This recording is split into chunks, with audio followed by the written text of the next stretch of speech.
شروع اللہ کے نام سے جو بڑا مہربان نہایت رحم۔ کہ رب ان لوگوں کو مرنے نہیں دیتا بلکہ سال بھی نہیں گزرنے دیتا جب تک 12ویں مہینے میں ان سے منوا نہیں لیتا، اور وہ ربیع الاول کا مہینہ ہے، چڑھتے ہی چاروں طرف آپ کی ولادت، آپ کی پیدائش، ولادت باسعادت، آپ کا مولد، آپ کا میلاد، اس کو بطور عید، بطور جشن عید میلاد النبی کہہ کے مارکیٹ میں جو ہوتا ہے وہ آپ بھی جانتے ہیں، میں بھی جانتا ہوں، لیکن یہ دورہ معیار ہے۔ دانا آدمی، سمجھدار آدمی اتنا تو جاننا چاہے گا کہ جس محل کو 11 مہینے تعمیر کر کے وہ بلندیاں دی جاتی ہیں، 12ویں مہینے کے پہلے 12 دنوں میں اس کو دھڑام سے گرا کیوں دیا جاتا ہے؟ جس دن آپ نے اس پہ سوچ لیا اس دن مسئلہ واضح ہو جائے گا کہ اللہ کا نور پیدا نہیں ہوتا، آپ پیدا ہوئے ہیں۔ اس کے بعد اگلا زہر جو معاشرے میں ڈالا گیا کہ میلاد کا منکر کافر ہے، یہ فتویٰ ممبر و محراب سے آیا، ارباب انتظامیہ موجود تھے، ساری کی ساری تحریریں تقریریں بڑے جارحانہ لب و لہجے میں جاری و ساری رہتی ہیں، اور مجلسوں میں یہ جملے بولے جاتے ہیں۔ کہنے والوں کا کیا جاتا ہے، سہنے والے کمال کرتے ہیں، اور نشانہ بنا کے کہا جاتا ہے کہ یہ دیوبندی اور وہابی آپ کی میلاد کے منکر ہیں، لہذا کافر ہیں۔ میرے پاس اس وقت ایک سوال بھی ہے کہ کسی مسلک کو کافر کہنا کیسا ہے، اور جو نہ کہے اسے بھی کافر کہنا کیسا ہے؟ یہ آپ نے اور میں نے بڑے سین دیکھے ہیں، تاریخ پیچھے کھڑی ہے، کہنا بھی بڑا آسان ہے، کہلوانا بھی بڑا آسان ہے، لیکن جب خود کو کہا جائے تو درد کا پتہ پھر چلتا ہے، درد کا پتہ پھر چلتا ہے۔ آئیے احساس دلوا دوں تھوڑا سا کہ میلاد کا منکر کافر ہے۔ اس جملے کو لے کے یہ میں 89 میں جملہ سن رہا تھا، اور پچھلی صدی کا ابھی ایک اشرہ باقی تھا، یہ سنتے سنتے اپنے ننیال میں دیکھتے دیکھتے، اور وہ ددیال والوں پہ جب فٹ کرتے تھے تو ان کے تیور پڑھنے کے بعد میں نے ایک آدھا ملک نہیں، اس وقت دنیا کے 249 ملک ہیں جہاں جہاں مسلمان بستے ہیں، ان کو چیک کیا کہ کوئی ایک بندہ تو ملے کہ جو یہ کہے کہ رسول اللہ صلی اللہ علیہ وسلم پیدا نہیں ہوئے، پیدا نہیں ہوئے، مجھے نہیں ملا۔ اور یہ میں ہر سال کہتا ہوں، بار بار کہتا ہوں کہ لوگوں کچھ تو عدل سے کام لو، کب تلک یہ سینہ زوری چلتی رہے گی؟ ایک شخص مجھے ڈھونڈ دیں، پلانٹڈ نہ ہو، تیار نہ کیا گیا ہو، ایمان اور عقیدے کے ساتھ جو یہ کہے کہ آپ پیدا نہیں ہوئے، مجھے نہیں ملا۔ سب کہتے ہیں پیدا ہوئے۔ جب آپ پیدا ہوئے ہیں، آپ کی ولادت مان لی گئی، آپ پیدا ہوئے ہیں، آپ کا جنم تسلیم کیا گیا، آپ پیدا ہوئے ہیں، آپ کی پیدائش کو عقیدہ بنایا گیا، اور جس دن کوئی پیدا ہوتا ہے اس کو یوم میلاد کہتے ہیں۔ میلاد، ولادت کا دن، یوم میلاد، ولادت کا دن۔ ولادت کا دن کیا ہے؟ یوم المیلاد کیا ہے؟ یہ مولد کیا ہے؟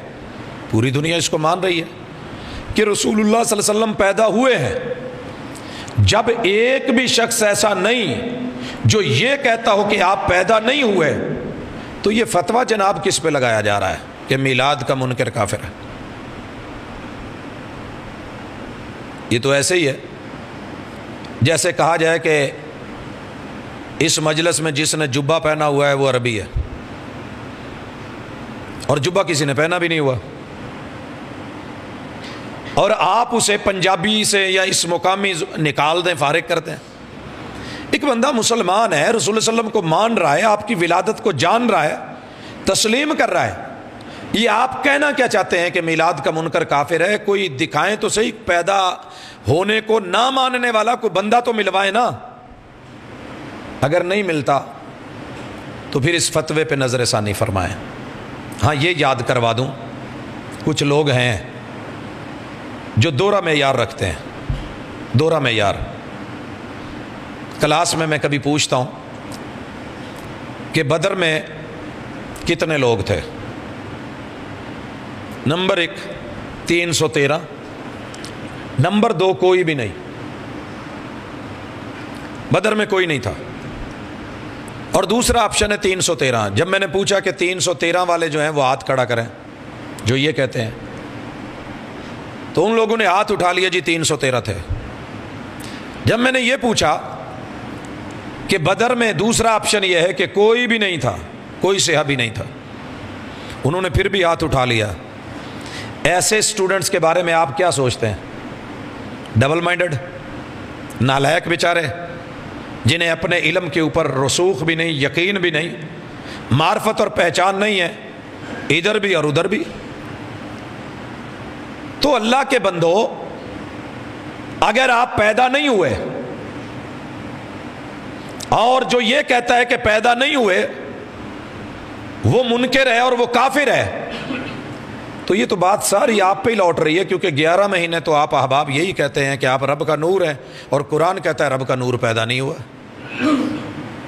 تو پھر پیدائش کا منکر 11 مہینے اس پہ اگر کفر کا فتویٰ نہیں لگتا، اور 12ویں مہینے ربیع الاول میں 12 دن مان کے وہ مسلمان ہو جاتا ہے، تو جو پورا سال 360 365 366 دن ہی محبوب کی پیدائش کو مانتے ہیں، یقین رکھتے ہیں کہ آپ پیدا ہوئے ہیں، آپ ان کے بارے میں یہ رائے کیوں بنا کے بیٹھے ہیں؟ کچھ تو سوچئے۔ اگلا معاملہ جناب، پیدائش سے مراد یہ نہیں کہ صرف مانا جائے کہ آپ پیدا ہوئے ہیں، بلکہ ماننے سے مراد ہے کہ آپ میلاد کو منائیں، میلاد کو منائیں۔ ٹھیک ہے آپ پیدا ہوئے ہیں آپ کہتے ہیں، لیکن آپ خوشی سے نہیں کہتے، پیدا ہوئے ایسے ہی کہتے ہیں۔ میں نے کہا کہ ٹھیک ہے، آپ کی آبزرویشن ہے، آپ کی ایک رائے ہے، ہم سن لیتے ہیں، ہم چیک کرتے ہیں کہ آپ کی پیدائش کے بارے میں جو کہتے ہیں، اور بالخصوص جو آپ کا نشانہ دیوبندی اور اہل الحدیث ہیں، ان کے بارے میں آپ کا یہ موقف ہے کہ یہ آپ کی پیدائش کو بس لفظوں میں مانتے ہیں، خوشی سے نہیں مانتے۔ بھائیو، اس کے لیے بھی میں نے سروے کیا، اور یہ میرا سروے ایک آدھے دن کا نہیں ہے، زندگی کے 32 سالوں کا نچوڑ اور نتیجہ ہے۔ مجھے ایک بھی وہابی اور دیوبندی ایسا نہیں ملا جسے میرے محبوب کی ولادت کی خوشی نہ ہو۔ خوش ہیں، اور شاید اتنے خوش ہیں آپ سوچ بھی نہیں سکتے۔ اور بالخصوص اگر آپ اہل الحدیث کو کہتے ہیں تو اچھی طرح سن لیں کہ جتنا خوش میں نے محبوب کی آمد پہ، ولادت پہ، اور اس کے مقصد اور مشن پہ اس جماعت کو دیکھا ہے، میں نے نہیں کسی کو دیکھا۔ وائے، یہ فرق بھی ذہن میں رکھ لیں۔ میں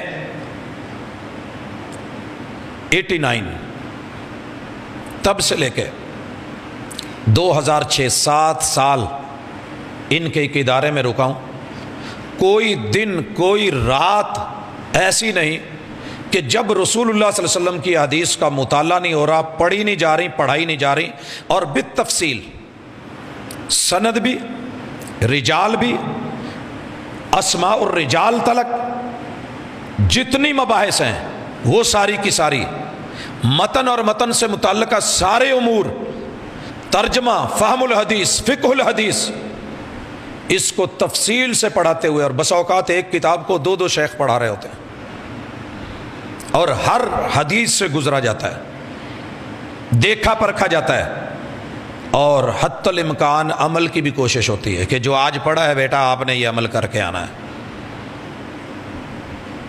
کیا خیال ہے؟ ایک بندہ 8 سال 7 سال 6 سال رسول اللہ صلی اللہ علیہ وسلم کے فرامین کو، احادیث کو، اقوال کو، کتاب کو، تفسیر کو دن رات پڑھے، اور دوسری طرف صرف 1 سال میں دورہ حدیث کرا کے گزار دیا جائے، تو دونوں میں فرق نہیں ہوگا؟ بھائی دونوں میں بڑا فرق ہے۔ کبھی اس محبت کو، آشنائی کو، اس لذت آشنائی کو، اس پیار کو، اس تعلق کو چیک تو کیجئے گا۔ لیکن بندے کہہ رہے ہیں کہ محبت نہیں ہے، خوشی نہیں ہے۔ خیر، میں نے پوری ورلڈ کے لوگوں کو پوچھا، پیدائش مانتے ہو تو آپ کے پیدا ہونے پہ کوئی تکلیف تو نہیں ہے؟ کہتے ہیں جی ہمیں کیا تکلیف، ہمیں تو خوشی ہے کہ اللہ نے ہمیں وہ ہستی دی کہ جس نے ہمیں جینے کے ڈھنگ سکھائے، دین سکھایا، دنیا سکھائی۔ اور اگر اس مجلس میں کوئی ایسا بندہ بیٹھا ہے کہ جو کہے کہ محبوب کی آمد پہ مجھے خوشی نہیں، تو مجھے ضرور بتائیے گا تاکہ میں اپنا موقف بدلوں۔ مجھے نہیں ملا۔ کہنے لگے جناب کہنے کا مقصد یہ ہے کہ جیسے ہم خوشی مناتے ہیں تم ویسے نہیں مناتے، اس لیے ہم کہتے ہیں کہ آپ خوش نہیں۔ بھائی ہم کیسے نہیں مناتے اور آپ کیسے مناتے ہیں؟ کہا کہ ہم رسول اللہ صلی اللہ علیہ وسلم کے نعلین پاک کو اپنے ماتھے پہ، اپنے سینے پہ، اپنی پگڑیوں پہ، اپنے گھروں میں لگاتے ہیں، جھنڈیوں پہ لگاتے ہیں۔ میں نے کہا صرف جھنڈیوں پہ نہیں، یہ تو ماشاءاللہ آپ اس سے بھی آگے بڑھتے ہیں، آپ بینرز بناتے ہیں، آپ جس جگہ کیک رکھ کے کاٹنے ہوتے ہیں وہاں پہ بھی، اور نعلین کے اندر قرآن کی آیات بھی لکھتے ہیں، احادیث بھی لکھ لیتے ہیں، رسول اللہ صلی اللہ علیہ وسلم کا نام بھی بیچ میں لکھا ہوتا ہے۔ یہ آپ کی خوشی کا معیار ہے؟ کہنے لگے جی اس سے بڑھ کے کیا ہوگا۔ ہم نے کہا جناب ایک چھوٹی سی گزارش ہے، اگر یہ خوشی معیاری ہے اور مارکیٹ میں چلتی ہے تو اپنے دادا ابو کا نام تو کبھی ان کے جوتے پہ لکھ کے پیش کرو، اپنے کسی بڑے کا، کالج کے کسی پرنسپل کا، اپنے انسٹیٹیوٹ کے کسی باس کا، اس کا جوتا لے کے اس کے تلوے پہ ان کا نام لکھ کے باہر ادارے کے سامنے نیم پلیٹ کے طور پہ لگائیے۔ اگلے دن ان کے جوتے کو سینے سے چپکا کے ان کا نام لکھ کے یا ماتھے اور پگڑی یا ہیٹ کے اوپر یا کیپ کے اوپر لگا کے سامنے آ کے محبت سے سلیوٹ مار کے ذرا دکھائیے۔ یہ جی آپ کس طرف کو چل گئے ہیں، چل پڑے ہیں، یہ کیا ہے؟ میں نے کہا محبوب کے جو نعلین ہیں آپ کے جوتے ہی ہیں نا، یہ زمین پہ لگتے تھے، ان کو گندگی لگتی تھی، آپ ان کے ساتھ نماز پڑھتے تھے، نماز میں آسمان سے وحی آئی، آپ جماعت کروا رہے تھے، آپ نے ان کو اتار کے پھینک دیا، صحابہ نے بھی اتار دیا، محبوب نے سلام پھیرا، آپ نے پوچھا آپ نے کیوں اتارے؟ بھائی محبوب آپ نے اتارے، ہم نے بھائی میرے پاس تو وہی آئی تھی، جوتے میں نعلین میں نیچے کچھ لگا ہوا ہے، غلاظت ہے، میں نے اتار کے پھینک دی۔ اصحاب نے کہا محبوب ہم یہ تھوڑی پوچھتے ہیں کہ آپ نے کیوں کیا، آپ نے کیا ہم نے کر دیا۔ یہ نعلین اگر سینے پہ لگانا میلاد کو اور میری محبوب کی محبت کو ثابت کرتا ہے تو 1.25 لاکھ صحابہ میرے محبوب کے جوتوں جیسے جوتے بنوا کے، وہ تو گلے میں ہار بنا کے بھی پہن لیتے، آپ کیا سمجھتے ہیں؟ جو میرے محبوب کے حجامت کے بال نہیں گرنے دیتے تھے، جو وضو کے پانی کے قطرے نیچے نہیں گرنے دیتے تھے، آپ کیا سمجھتے ہیں؟ جناب آپ سے کچھ غلطی ہوئی ہے، اصلاح فرما لیں۔ نہیں جی نہیں، آپ اپنے گھروں پہ بتیاں نہیں لگاتے۔ میں نے کہا جناب ٹھیک ہے، اگر بتیاں لگانا ہی میرٹ ہے، بتیاں لگانا میرٹ ہے خوشی کا، تو پھر بتیاں لگی ہوں، اگر لائٹ چلی جائے، جس ٹائم 5 منٹ 10 منٹ آدھا گھنٹہ 2 گھنٹے لائٹ نہیں ہوگی اور وہ بتیاں جگمگ نہیں کریں گی تو آپ کو خوشی نہیں ہے؟ ولادت کے منکر شو کیا جائے، کیا کہا جائے؟ وہ نہیں جی یہ اور مسئلہ ہے۔ وہ بھائی کسی جگہ ٹکو تو صحیح، معیار کیا ہے؟ وہ جی آپ ہماری طرح جلوس نہیں نکالتے۔ بھائی جلوس نکالا نہیں جاتا، پہلی بات تو یہ ہے، جلوس عربی کا لفظ ہے، اس کو ترجمہ اگر کیا جائے گا تو اس کا نام ہے دھرنا۔ جلوس جلسا یجلس، بیٹھنا، دھرنا دینا، بیٹھنا۔ یہ عجیب جلوس ہے کہ جو اٹھ کے چل پڑا ہے، وہ دھرنا کیسا؟ بیٹھا نہیں ہے، پاؤں پہ چل رہا ہے اور نام جلوس رکھا ہوا ہے۔ میں بڑا حیران ہوں۔ تو لفظ ہی کو مناسب سوچ لیں، اس کو واک کہہ لیں، اس کو عربی میں مشی چلنے کو کہتے ہیں، دوڑنے کے لیے سائی کا نام ہے، کوئی اور نام رکھ لیتے ہیں۔ ہم نے کہا جناب ہم چلتے ہیں، ڈیلی چلتے ہیں، رسول اللہ علیہ وسلم کے کہنے کے مطابق الحمدللہ مسجدوں کی طرف جاتے ہیں، بعد جماعت جاتے نماز، وہ نہیں آپ کو خوشی نہیں ہے، وہ تھوڑی ہے۔ آپ گھوڑوں پہ بیٹھ کے، ریڑے پہ بیٹھ کے، ٹرالی پہ بیٹھ کے، لوڈر رکشے پہ بیٹھ کے، یہ چنگچی پہ بیٹھ کے، بائک پہ بیٹھ کے، آپ ہماری طرح سلنسر نکال کے وہ نہیں کر رہے ہوتے۔ یہ معیار خوشی اگر ہے تو جناب یہ ڈنڈے رسول اللہ علیہ وسلم کے دور میں لکڑیاں موجود تھیں اور مدینے میں وافر چھڑیاں تھیں، اور وہ بھی مدینے کی کھجوروں کی۔ کپڑا یمن سے بڑا آتا تھا اور جھنڈے بن سکتے تھے۔ جس پیمبر نے چھوٹی چھوٹی چیز سمجھا دی تھی اور دین کا ابلاغ ان کے ذمے تھا، کیا وہ یہ نہیں بتا سکے کہ چوک چوراہوں میں نکل کے آؤ، آج سارے نکلو؟ 13 سال مدینے میں، 11 سال نہیں 13 سال مکے میں، 11 سال کے لگ بھگ 10 سال سے اوپر وہ مدینے میں ٹھہرے ہیں۔ 23 سالہ دور نبوت میں ایک دن تو یہ معیار جو جناب نے بنایا ہے وہ محبوب نے بنایا ہوتا، کیونکہ آپ کی زندگی معیار ہے، آپ معیار حق ہیں۔ وَمُحَمَّدٌ فَرَّقَ بَيْنَ النَّاسِ، بس آئیں بائیں شائیں کے علاوہ کچھ نہیں ہے۔ حسبي ربي جل الله ما في قلبي غير الله لا إله إلا الله محمد رسول الله